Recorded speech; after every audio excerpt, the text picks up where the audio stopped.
I saw a skinwalker. It was a few years back during a road trip with my buddy, Jake.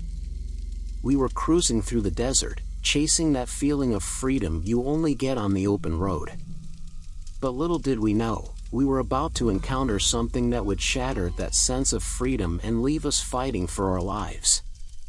We were driving through Navajo territory, miles away from civilization, when we saw a figure standing by the side of the road, illuminated by the headlights of our car. At first, we thought it was just a trick of the light, but as we got closer, we realized it was something else entirely. It looked like a man, but there was something off about him. His eyes glowed in the darkness, and his limbs seemed too long, too twisted. And then, just as quickly as we saw him, he vanished into the desert night. We tried to shake it off, telling ourselves it was just our imaginations running wild. But as we continued down the road, things took a turn for the worse. We started hearing strange noises outside the car, scratching at the windows, whispers on the wind. Jake laughed it off, but I could tell he was nervous.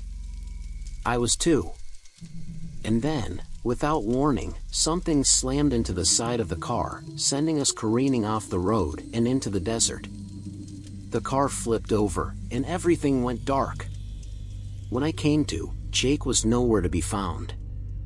I stumbled out of the wreckage, calling out for him, but all I heard was the sound of my own voice echoing through the desert.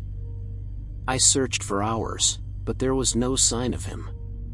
That's when I saw the figure from before, standing on a nearby ridge, watching me with those glowing eyes. I knew then what we were dealing with: a skinwalker, a creature of Navajo legend, able to take on the form of any animal or human it chooses. I didn't waste any time. I ran as fast as I could, the sound of my heart pounding in my ears.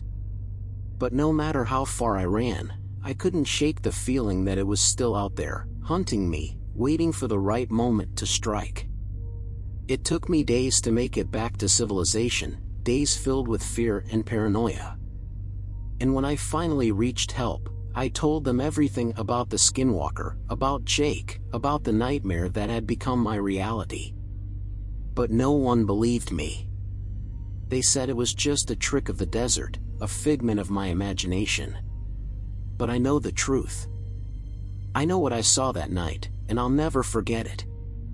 The desert may be vast and empty, but it's also home to things that lurk in the shadows, things that are better left undisturbed.